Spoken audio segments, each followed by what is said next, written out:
Deus seja louvado, porque nós vamos abrir a Bíblia mais uma vez, e eu queria que vocês abrissem a Bíblia de vocês aqui, lá no capítulo 13 do livro de Apocalipse. Essa é uma mensagem complicada, irmãos, porque, como disse, não existe nada que seja categórico, que explique esse texto na Bíblia, mas a gente tem, assim, a situação que nós vamos enfrentar. O que é que vai fazer com que a gente vai enfrentar essa situação? Essa é a indagação, essa é a interrogação que a gente vai tentar esboçar aqui e trazer para a gente, diante daquilo que a gente vê no mundo que a gente está vivendo, tá? O texto está lá no capítulo 13 e a gente vai ler o que está escrito no verso 16 e no verso 17. E o texto diz assim: abram a Bíblia de vocês, abram os celulares de vocês e nós vamos ler o texto que diz assim: a todos os pequenos, os grandes, os ricos, os pobres, os livres e os escravos. Interessante, gente, que nesse texto, quando a gente lê aqui o verso 16, ele faz vários contrapontos, né? E o texto de João aqui é fazendo-nos perceber que essa mensagem tem que ver com a totalidade das pessoas que estarão vivas no momento que isso acontecer. Ou seja, essa mensagem é para todo mundo, tá? Então lá, todos, né? Faz que lhe seja dada certa marca sobre a mão direita ou sobre a sua fronte, para que ninguém possa comprar ou vender, senão aquele que tem a marca, o nome da besta ou o número do seu nome. Esse é o texto. No verso 16, a gente tem a remissão, a gente tem no texto um apontamento específico que nos faz caminhar pelo livro de Deuteronômio e lembrar que lá o povo de Deus recebe uma instrução de guardar na mente e na mão, né, a obediência aos 10 mandamentos. Esse texto, ele é o contraponto exato ao que Deus nos recomenda lá no livro de Deuteronômio, né? Deuteronômio capítulo 6. Nós somos inclinados à desobediência, mas nós somos convidados por Deus a viver uma vida de obediência. Inclusive hoje lá na lição, lá na classe da Escola Sabatina, o último ato da lição desse trimestre foi falando sobre obediência, a lei de Deus. Nós somos, como disse, instados por Deus a viver esse caminho da obediência, e vivendo esse caminho, evidentemente, nós recebemos bênçãos. Não vivendo esse caminho, nós recebemos algumas maldições. E a história da igreja aponta para a gente vários momentos que essas maldições foram ali aplicadas na vida das pessoas, não porque Deus queria, mas porque as pessoas escolheram viver essas maldições.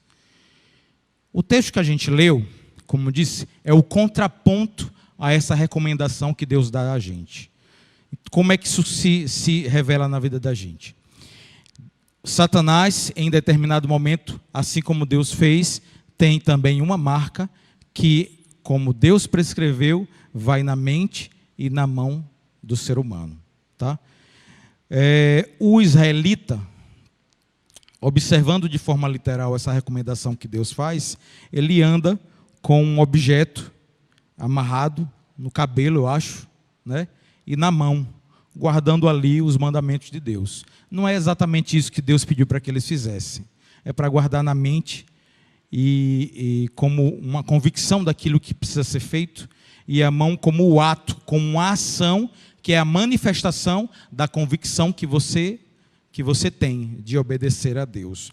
É a mesma coisa que Satanás vai aplicar na vida daqueles que se decidirem viver esse contraponto, tá? Eu não vou me deter especificamente sobre a questão do domingo e tudo mais, porque eu sei que isso vai tomar muito tempo, mas eu queria mesmo, como disse, me ater ao que está escrito no verso 17, para que ninguém possa comprar ou vender, senão aquele que tem a marca, o nome da besta ou o número do seu nome. Irmãos, como disse no início, muitas coisas foram pensadas como situações específicas que pudessem impedir as pessoas de comprar e vender. Muitas coisas foram pensadas, idealizadas e ditas como se fosse a manifestação dessa marca, né? Alguns, em determinado tempo, disseram que era aquele código de barras. Não sei se vocês viveram aqui esse tempo. Eu acho que o pastor Samuel viveu esse tempo, hein, pastor? Não que ele acreditasse nisso, né? Mas o código de barras, em determinado momento, foi essa marca, né? E eu poderia aqui elencar uma série de coisas, mas eu não vou fazer isso porque realmente eu não tenho tempo. Eu queria me ater a duas coisas específicas nesse sermão. E queria que a gente olhasse para o mundo que a gente está vivendo hoje, para que a gente pudesse enxergar esse cenário que eu queria colocar para vocês. Oseildo, você recebeu as imagens que eu coloquei, que eu mandei para você aí, no celular? Mas não tem problema não. Se não receber, não tem problema não. Irmãos, é o seguinte. Nós vivemos no mundo digital. E dentre as coisas que a gente percebe do mundo digital, existem algumas coisas que são muito vantajosas e nos são úteis e facilitam extraordinariamente a nossa vida. São coisas que fazem com que a nossa vida fique mais rápida, fique mais ágil. E eu quero crer que, assim como eu, a maioria de vocês gostam disso. Por exemplo, vou dar um exemplo bem objetivo e bem prático. O Pix. Levanta a mão aqui quem não gosta do Pix. Ou quem nunca usou o Pix. Acho que dificilmente vai ter alguém aqui na igreja que nunca usou. A não ser as crianças, né? Até as crianças eu acho que pegam o celular do pai e da mãe e usam o Pix, né? O Pix é uma tecnologia extraordinária que foi criada, eu acho que aqui no Brasil mesmo. E a gente usa para poder fazer as transações comerciais sem precisar de dinheiro físico. Eu, particularmente, gosto muito do Pix. Vou na feira, eu vou no mercado, e o feirante que me vende repolho para eu levar para o coelhinho de Átila, da minha esposa, eu pago no Pix. E eu gosto. Não preciso. Faz algum tempo que eu não sei o que é dinheiro no meu bolso nem na minha carteira. Não porque a Átila tira, porque eu não tenho mesmo dinheiro, não uso mais mesmo. Por causa do Pix. O Pix é muito bom mesmo. E aí, vejam, que coisa interessante. Tem um passo a mais daquilo que a gente vê da tecnologia do Pix, que a gente vai daqui a pouquinho aproveitar as benesses dela, né? E também aquilo que talvez não seja tão bom, que é a moeda digital. Eu estava falando ali atrás com o Romário, com o Júnior, com algumas pessoas, se eles conheciam uma tecnologia que foi inventada pela mesma pessoa que criou o Bitcoin, que é uma tecnologia chamada blockchain. Não sei se vocês conhecem essa tecnologia, mas essa tecnologia tornou possível uma série de coisas, dentre elas, tornar mais segura as transações comerciais. Tão segura que, para que você seja lesado nas suas transações, você precisa perder a sua senha de acesso, o seu código de acesso.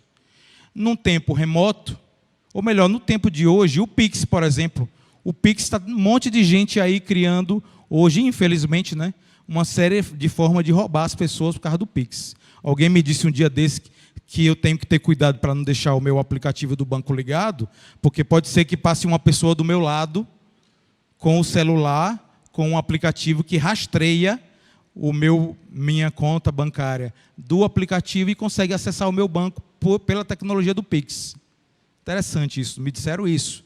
E é verdade, ou seja, é possível de ser burlada, mas a moeda digital que usa essa ferramenta do blockchain, que é uma tecnologia, não pode ser burlada desta forma.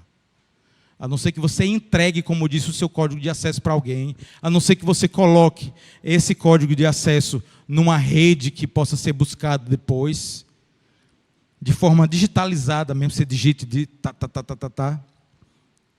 Mas é muito seguro, muito seguro. E aquilo que vem sendo dito por autoridades e pessoas importantes do mercado internacional, mercado financeiro principalmente, dizem que, dentre as vantagens que a moeda digital que usa essa tecnologia do blockchain vai trazer para a gente, dentre elas não haver, por exemplo, mais corrupção. E aí eu pergunto a vocês, será que as pessoas vão querer uma tecnologia que torna quase impossível a corrupção? Respondam para mim. Iam querer ou não iam querer? Muito, né? Eu queria uma coisa que evitasse corrupção. Por quê? Porque usando a tecnologia do blockchain, o discurso deles é que o dinheiro é radicalmente, totalmente, 100% rastreado. O dinheiro que você tem, viu, Jorge? Que você eventualmente recebe, você trabalha, né? O que você recebe no seu salário. E se for através de moeda digital, no dia que você pegar o seu dinheiro e for lá naquela mesma banquinha da mulher que me vende o repolho, e você pagar a ela, o Banco Central sabe. Quando ela pegar aquele dinheiro que tem um código específico e usar para comprar leite na padaria, o Banco Central vai saber. No dia que o dono da padaria que vendeu o leite para ela pegar aquele mesmo algoritmo que tem um código específico e for lá e for pagar a escola da filha dela, está lá o mesmo código e o Banco Central vai saber. Ou seja, vai ser impossível a pessoa conseguir esconder a origem e o destino do uso do recurso que você está aplicando. Não é interessante isso? Então, essa informação é uma das informações que esses economistas, essas pessoas, que são pessoas importantes, elas dizem que é uma grande vantagem e que evita a corrupção. É uma coisa extraordinária. Além disso, a moeda digital que usa essa tecnologia do blockchain também torna possível você não usar mais o papel e nem a moeda. Então tem uma vantagem de economia de recursos. Economia de recursos mesmo. Outra vantagem, eu estava falando com o Júnior ali atrás, para que você faça transações financeiras de aplicações em bolsa e aplicação de dinheiro, desse mercado financeiro mesmo, a gente precisa de uma corretora. Não é isso, Júnior? A tecnologia do blockchain, que é a base para o uso da moeda digital, torna desnecessário o uso da corretora. Porque as ligações financeiras, as transações financeiras, elas ocorrerão de forma direta. Inclusive no que diz respeito às aplicações. O mercado financeiro e essa instituição, as instituições das corretoras, vão ter que se reinventar. Você não tem corretora não, né, Júnior? A sua não é corretora não, né? É, né? Então, você vai ter que se reinventar. Então, assim, tem uma série de vantagens e eu poderia passar algum tempo aqui falando sobre isso. Porém, olha que coisa interessante. Quando a gente lê o texto bíblico, que diz assim, eu vou ler de novo, quero que vocês olhem para a Bíblia agora. O texto diz assim, para que ninguém possa comprar ou vender, senão aquele que tem a marca, o nome da besta ou o número do seu nome. Quando a gente lê esse texto e a gente percebe, ou melhor, a gente coloca os olhos nessa tecnologia que está aí para ser usada pelo Brasil, e não só o Brasil, mas por vários países do mundo.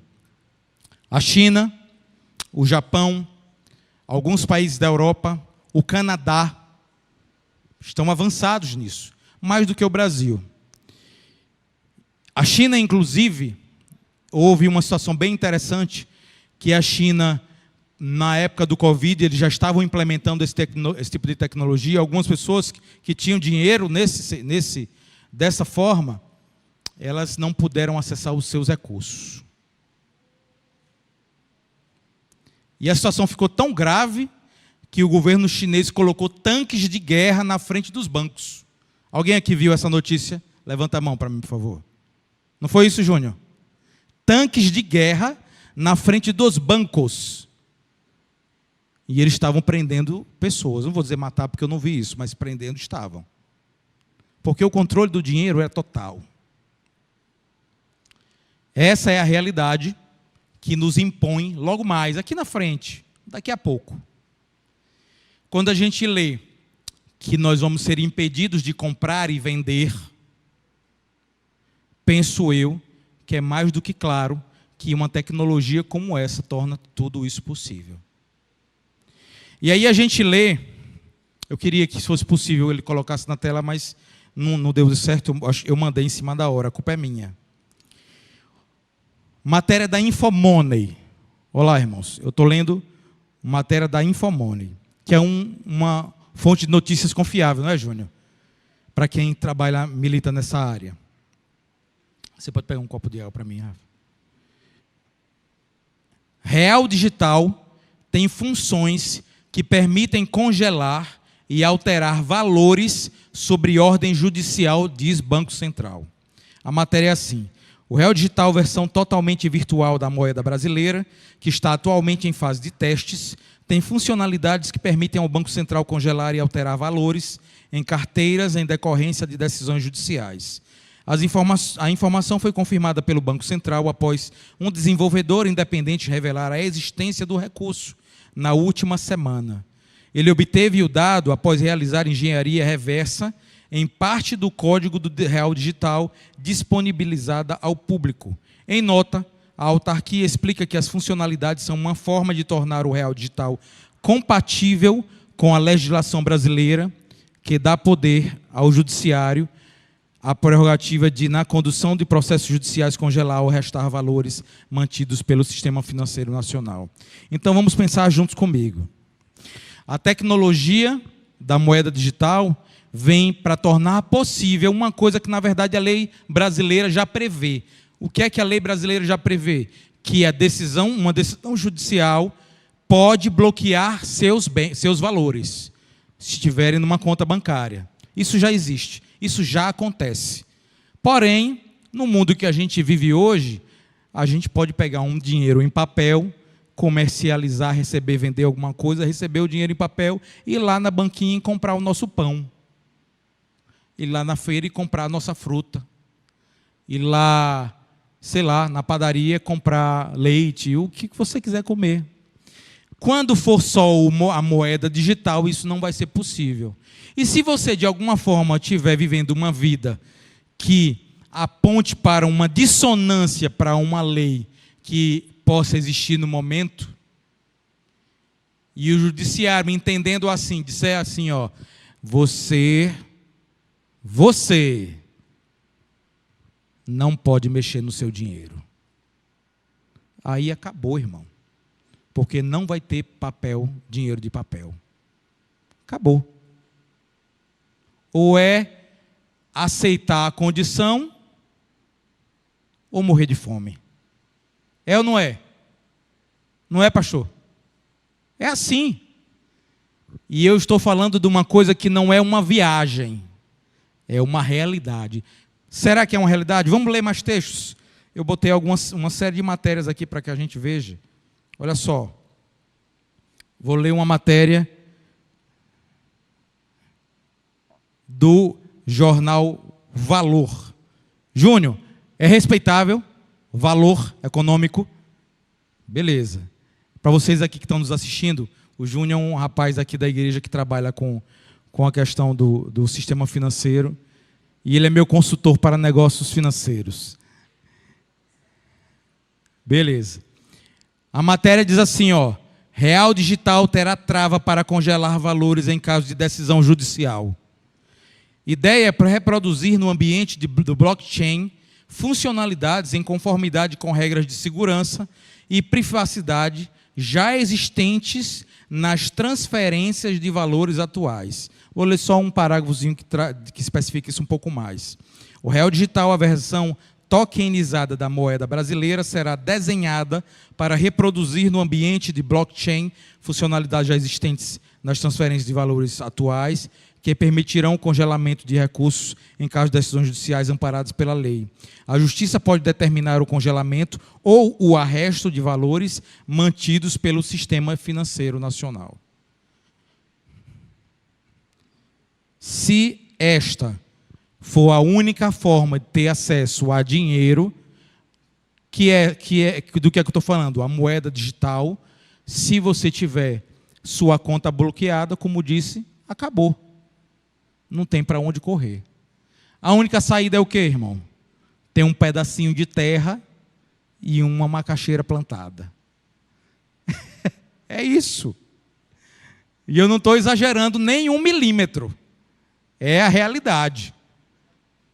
Um pouquinho de milho plantado, uma macaxeira, uma batata, uma árvore, uma mangueira. Não é isso? Tudo gostoso, né? Mas para você mesmo pegar. Porque se você estiver dependendo do dinheiro para comprar, já era. Essa é a realidade. Entendeu? Bom, eu disse para vocês que a mensagem ia ter 2 momentos. Esse é o momento que eu acabei de falar, que trata desse possível cenário.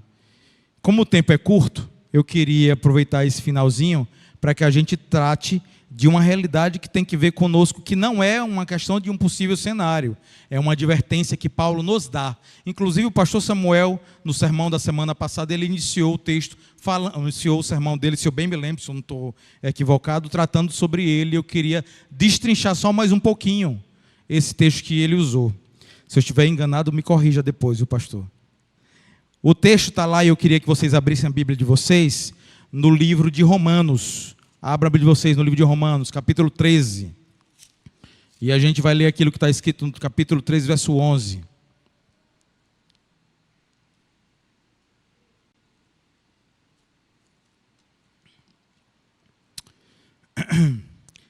Romanos 13, a partir do verso 11. Lá diz assim, todo mundo abriu aí? Acompanhem comigo, gente. Esse é um assunto que a gente pode passar algum tempo falando, principalmente porque envolve algumas questões técnicas. Mas como o tempo é curto, e eu só tenho mais 2 minutos para terminar, eu vou entrar nessa parte que tem que ver com a mensagem de hoje. Paulo faz uma advertência e uma convocação a todos aqueles que estão nessa condição que eu vou ler agora. O texto diz assim, Romanos capítulo 13, verso 11. E digo isto a vós outros. Que outros? Ele especifica que outros são esses.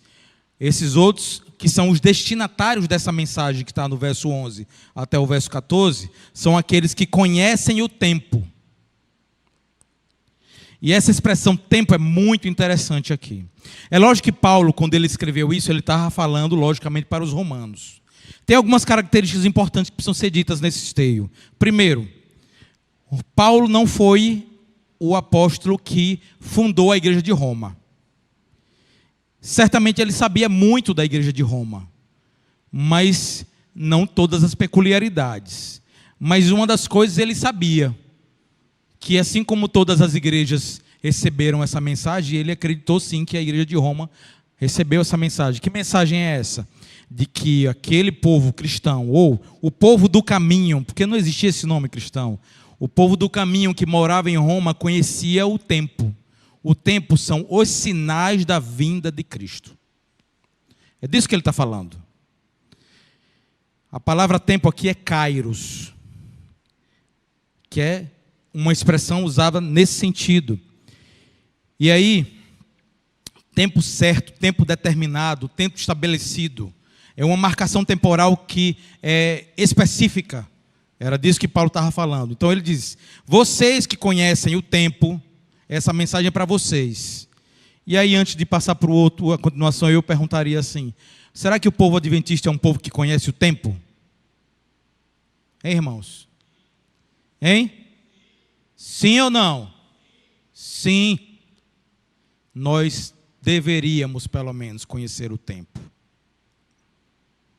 Deveríamos conhecer os sinais.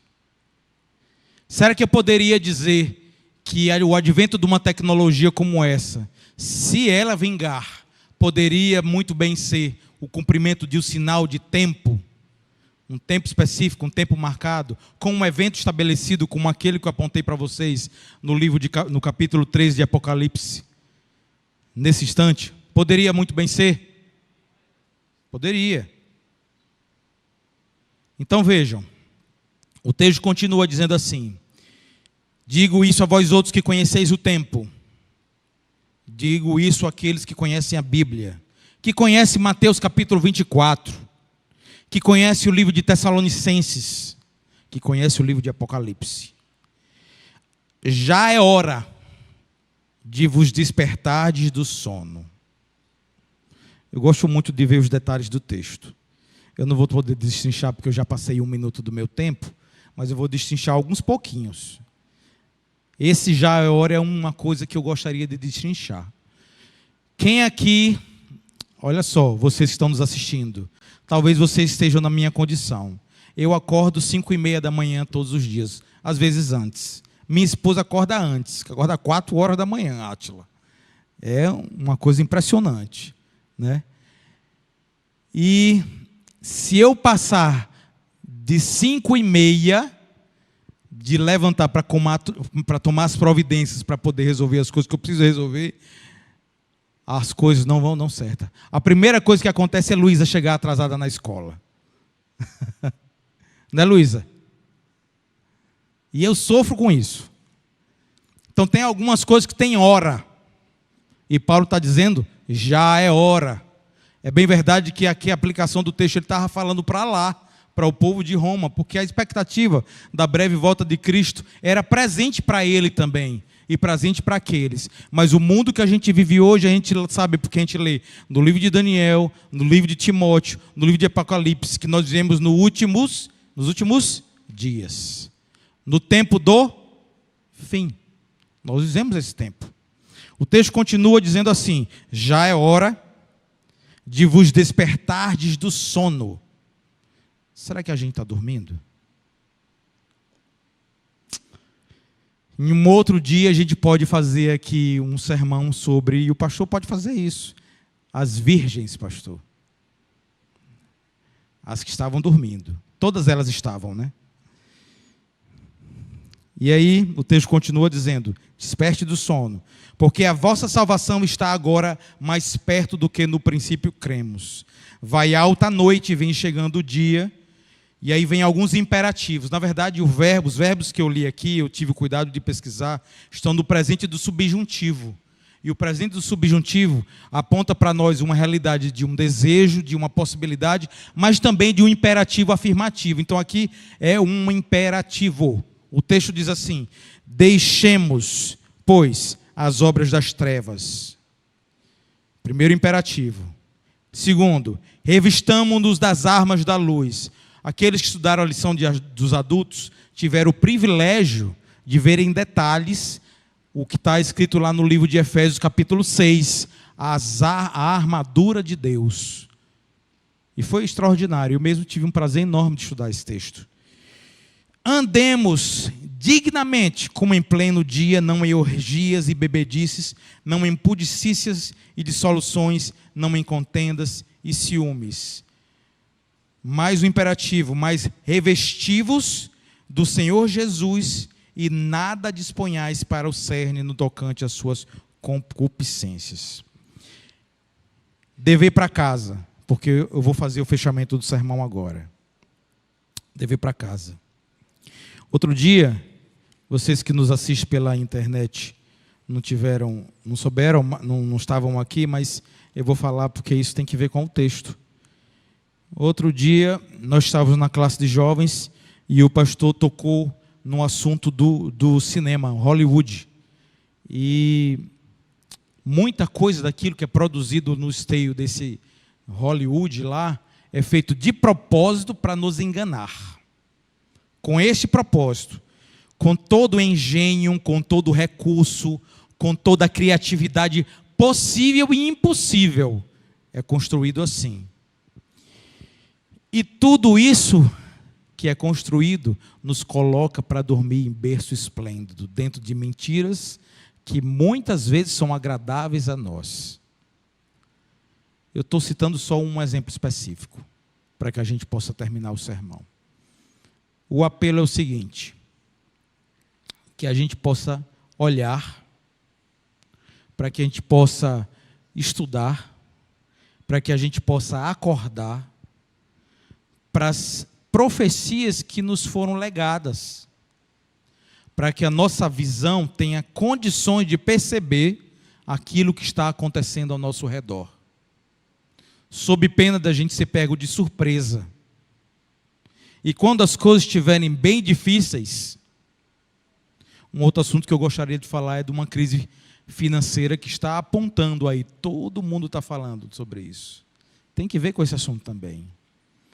Mas quando as coisas apontarem, pode ser que não haja tempo.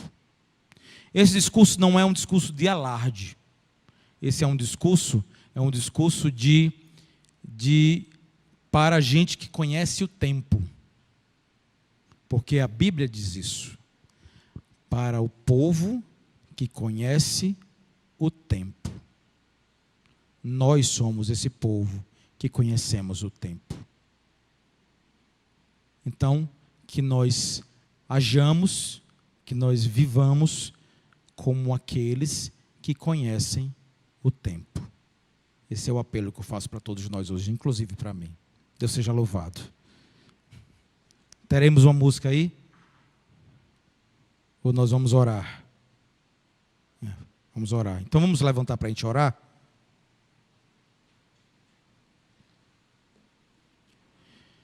Que Deus seja louvado porque nós fomos, vou usar essa expressão, avisados. E nós temos o privilégio de conhecer mensagens tão importantes. Não precisamos estar dormindo. De jeito nenhum. Ninguém aqui. Na verdade, a frase é: nós não temos o direito de estarmos dormindo. Essa é a melhor frase. Vamos orar. Querido e bondoso Deus, muito obrigado pelo privilégio que nós temos de passar um sábado inteiro na Tua companhia. Foi muito bom estarmos aqui. Durante a manhã nós louvamos e adoramos o nome do Senhor. Nós recebemos o pão da vida numa mensagem centrada na cruz, tão importante. Certamente amanhã nós veremos a continuação dessa mensagem. E agora à noite nós estamos terminando a noite, terminando o sábado, vamos dizer assim, refletindo sobre mensagens proféticas que o Senhor nos legou e nos deu para que nós estivéssemos alertas e acordados diante de tudo que está acontecendo. Pedimos ao Senhor, ó Deus do céu Todo-Poderoso, que nos avive a mente, nos avive os olhos, torne a nossa mente clara para que nós não estejamos dormindo e para que nós estejamos alertas. Cada uma das pessoas que estão aqui e cada uma das pessoas que estão nos assistindo nas mídias sociais, que decidiram ficar em casa, que todos nós percebamos aquilo que está ao nosso redor, para que nós tomemos as providências que foram indicadas aqui pelo texto, pela Tua palavra, para que nós tenhamos condições de estar prontos para o dia da Sua vinda, Pai. Esse é o nosso desejo. É o desejo, eu sei que de todo jovem que está aqui, de todo adulto que está aqui também, de todo aquele que está nos assistindo e de todos nós. Que o Senhor seja louvado pela bênção de nos mandar esses alertas, que o Senhor seja louvado pelas nossas vidas e que nossa vida seja a manifestação da gratidão que nós temos ao Senhor por tudo isso. Muito obrigado por tudo. Abençoe nossas vidas pelo derramamento do Teu Santo Espírito. É o que pedimos em nome de Jesus. Amém e amém.